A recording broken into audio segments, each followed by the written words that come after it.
Hello दोस्तों, इस video में हम जानेंगे अग्री का मतलब और वाक्यों में प्रयोग। अग्री जो कि वर्ब है और इसका अर्थ होता है सहमत होना या मान लेना या फिर एक ही राय होना।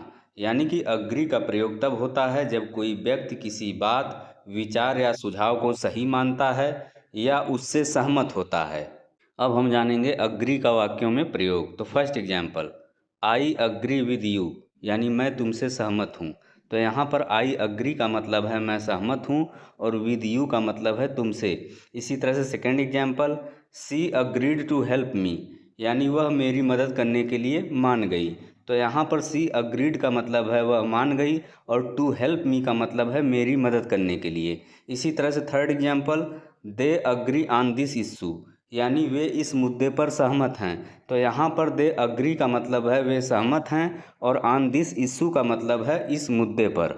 अब हम जानेंगे कि अंग्रेजी वाक्यों में अग्री के साथ कौन कौन से प्रीपोजिशंस आते हैं। तो अग्री के साथ अलग अलग प्रीपोजिशंस का प्रयोग होता है। जैसे अग्री विद, यानी किसी व्यक्ति से सहमत होना। यहाँ पर अग्री के तुरंत बाद प्रीपोजिशन विद का प्रयोग हुआ है।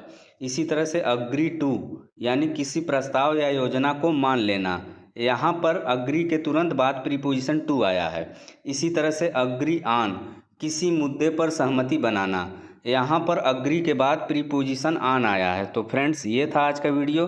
यदि वीडियो आपको अच्छा लगे तो वीडियो को लाइक करें, शेयर करें और इसी तरह के ढेर सारे इंग्लिश वर्ड्स सीखने के लिए चैनल सब्सक्राइब जरूर करें। Thanks for watching.